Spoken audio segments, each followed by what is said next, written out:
pessoal, tudo bem com vocês? Aqui é a Michelle, eu sou consultora de sono da Maternity Coach e o vídeo de hoje é pra gente falar sobre os sinais de sono. Será que é tão fácil assim identificar o sinal de sono da criança? Então por que ela passa tanto do ponto e às vezes fica tão difícil de colocar pra dormir? Vamos falar sobre isso.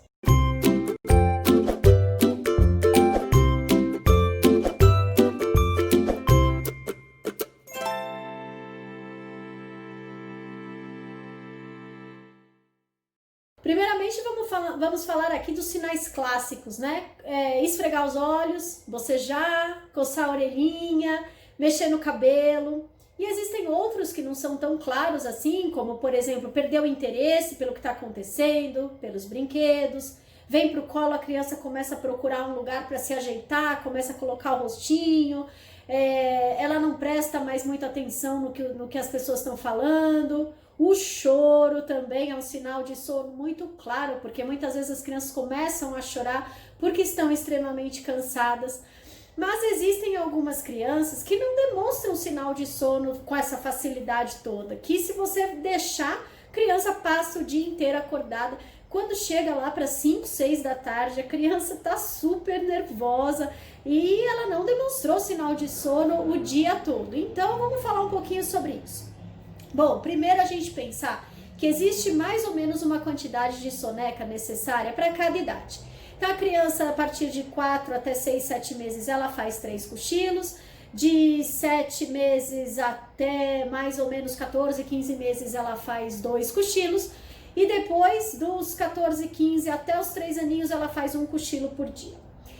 Depois também a gente pode observar um pouco as janelas de sono da criança. Então uma criança de 4 meses, por exemplo, ela fica acordada por 2 horas, no final do dia por 3 horas, né? A gente já falou aqui um pouquinho sobre janela de sono, mas eu posso fazer um vídeo também para vocês falando sobre esses intervalos, quanto tempo a criança consegue ficar acordada sem passar do ponto.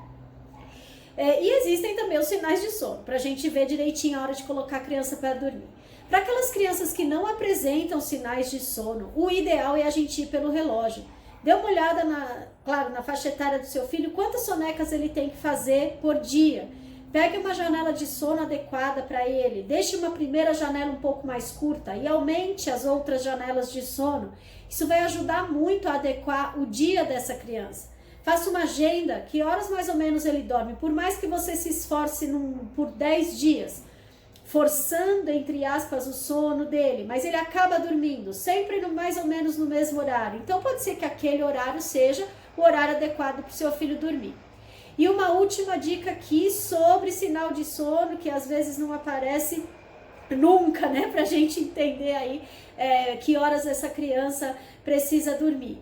Não deixe o seu filho acordado mais do que o tempo que necessário para ele. Então, por exemplo, uma criança que fica acordada por 6 horas e a capacidade dela de ficar acordada é de mais ou menos umas 3 horas, ela vai passar do ponto e você vai levar muito tempo para conseguir fazer ela relaxar. Aí vai ter que usar de balanço, de colo, de bola de pilates, de sucção, de qualquer coisa para conseguir fazer a criança relaxar.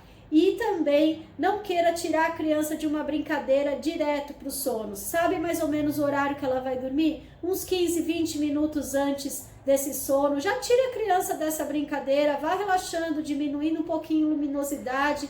Faça um ritualzinho de soneca, mostre para ela que está na hora de dormir. Eu tenho certeza que se regular direitinho essa rotina, nosso corpo é uma máquina perfeita, a gente tem sono mais ou menos nos mesmos horários. A sua dificuldade para reparar nos sinais de sono e para saber a hora certa de colocar a criança para dormir, sua dificuldade vai diminuir muito. Um beijo, até semana que vem.